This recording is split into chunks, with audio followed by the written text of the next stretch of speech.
Hello students, welcome to the online classes of GSM College.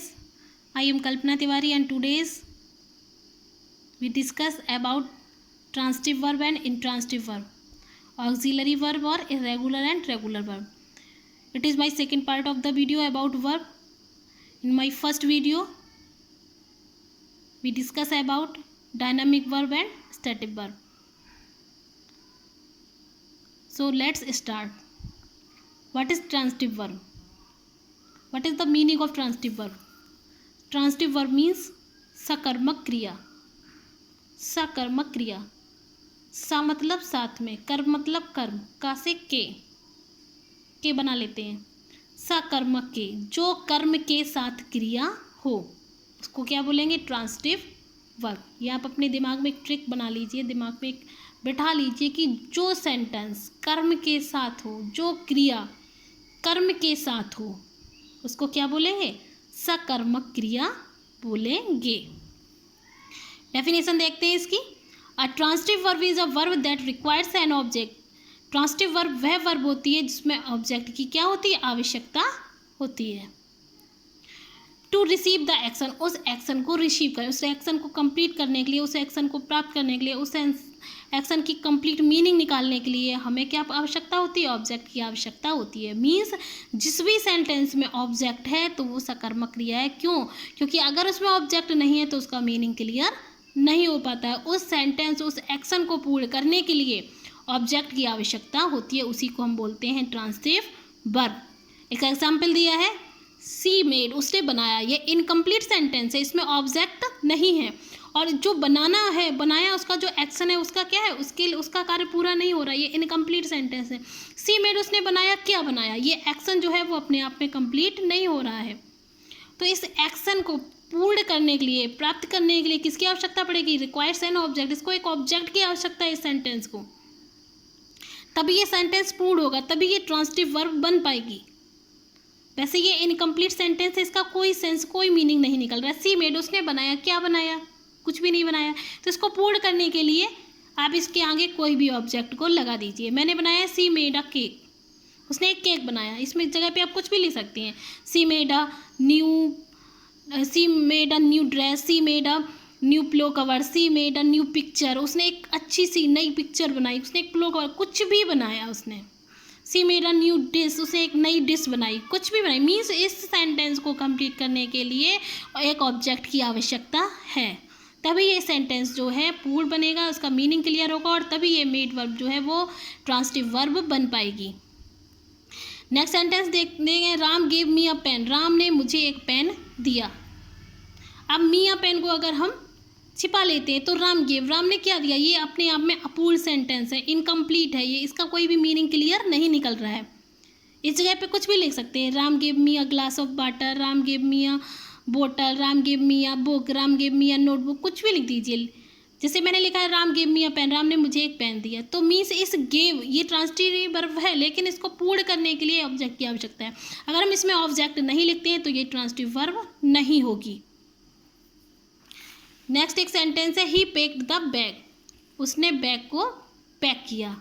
तो इसमें object क्या है? The bag. अगर द बैग को हटा लेंगे तो ये इनकम्प्लीट निकलेगा मीनिंग इसका. ही पैक्ड, क्या पैक किया? कोई भी मीनिंग क्लियर नहीं हो रहा है. तो मीन्स किसी भी सेंटेंस का पूर्ण मीनिंग, पूर्ण सेंस निकालने के लिए ऑब्जेक्ट की आवश्यकता पड़ती है. और जब सेंटेंस में ऑब्जेक्ट लिखा हो तो वो ट्रांसिटिव वर्ब है.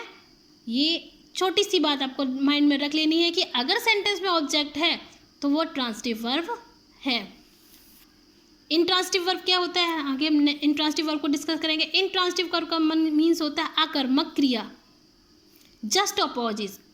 सकर्मक क्रिया होता है उसमें ट्रांसिटिव में, और इसमें इंट्रांसिटिव, उसका ठीक अपोजिट इंट्रांसिटिव हो गया. अकर्मक क्रिया जिसमें कर्म ना हो, एक ऐसी क्रिया, एक ऐसा सेंटेंस जिसमें कर्म ना दिया गया हो, उसको बोलते हैं इंट्रांसिटिव वर्ब. इसके अंदर देखिए, verb that does not require object, एक ऐसी वर्ब जिसको आवश्यकता नहीं होती है किसकी? ऑब्जेक्ट की. टू कंप्लीट इट्स मीनिंग, उसका मीनिंग पूरा करने के लिए, जिसको ऑब्जेक्ट पर डिपेंड ना होना पड़े, जिसको ऑब्जेक्ट की आवश्यकता ना पड़े, उसको बोलते हैं इंट्रांसिटिव वर्ब. एग्जाम्पल पे देखते हैं, द चाइल्ड लाफ्स, बच्चा हंसता है. बच्चा क्या कर रहा है? हंसता है. लाफ्स इसमें क्या है? इंट्रांसिटिव वर्ब है लेकिन इसको ऑब्जेक्ट की आवश्यकता नहीं है, क्योंकि इसका जो मीनिंग है अपने आप में कंप्लीट पूर्ण निकल रहा है। बच्चा क्या कर रहा है, उसके एक्शन का पता चल रहा है कि वो हंसता है, इसको किसी भी ऑब्जेक्ट की आवश्यकता नहीं है।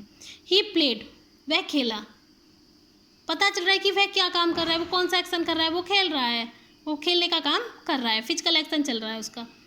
ही इज़ वेरी हैप्पी, वह बहुत खुश है, वह बहुत खुश है।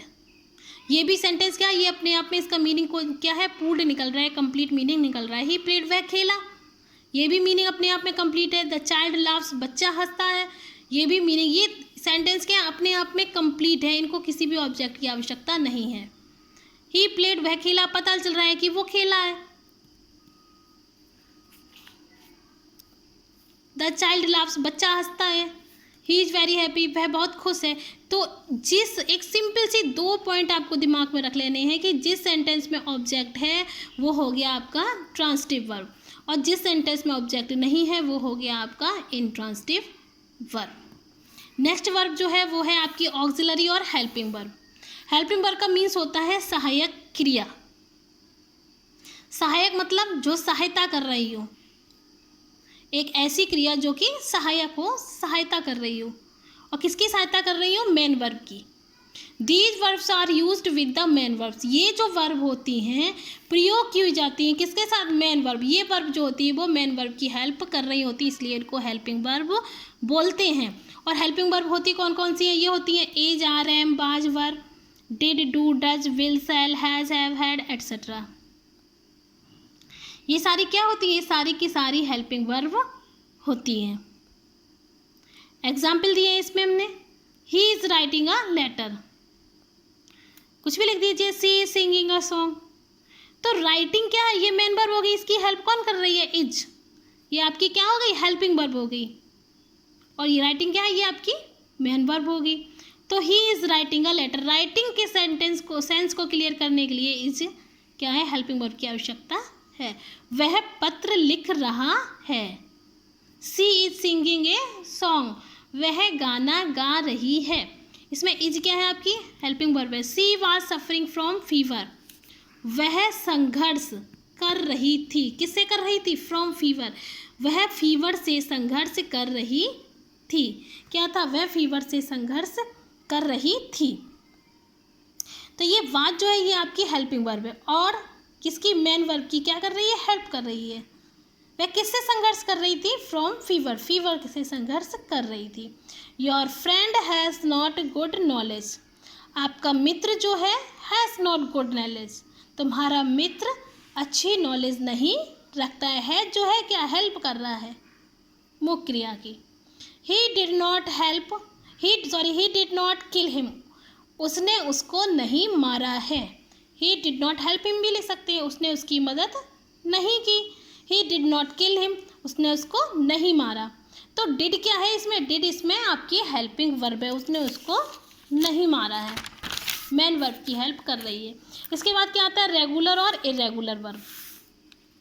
रेगुलर वर्ब वो वर्ब होती हैं जिनको सेकेंड फॉर्म और पार्टिसिपल थर्ड फॉर्म में चेंज करने के लिए जिन वर्ब में डी, ईडी और टी जोड़ देते हैं उनको हम रेगुलर वर्ब कहते हैं। जैसे we make the past form and participle by adding d, ed and T.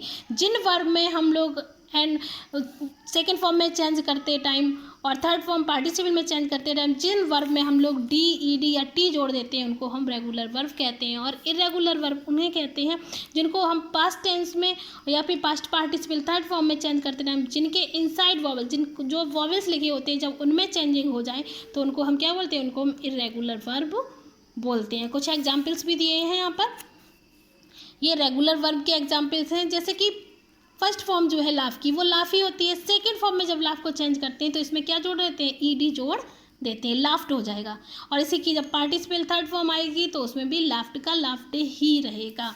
ऐसे ही बेंड में डी बना हुआ है, उसको जब सेकेंड फॉर्म पास्ट टेंस में चेंज करेंगे तो डी की जगह क्या हो जाता है, टी, इसमें टी जोड़ देते हैं और इसका थर्ड फॉर्म में भी टी।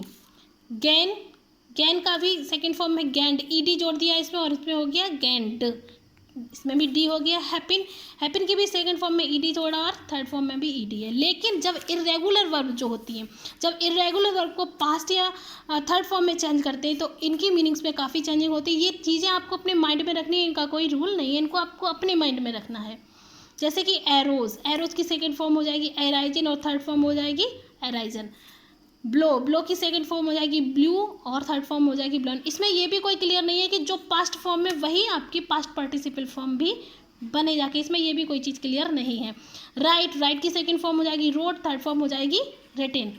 चूज, चूज की सेकंड फॉर्म हो जाएगी चूज और थर्ड फॉर्म हो जाएगी चूजन। लेकिन इसकी स्पेलिंग में डिफरेंस है, ये आप ध्यान से देख लीजिए। इनका कोई रूल नहीं होता, ये आपको अपनी माइंड में ही रखनी पड़ेगी। And that's all, thank you.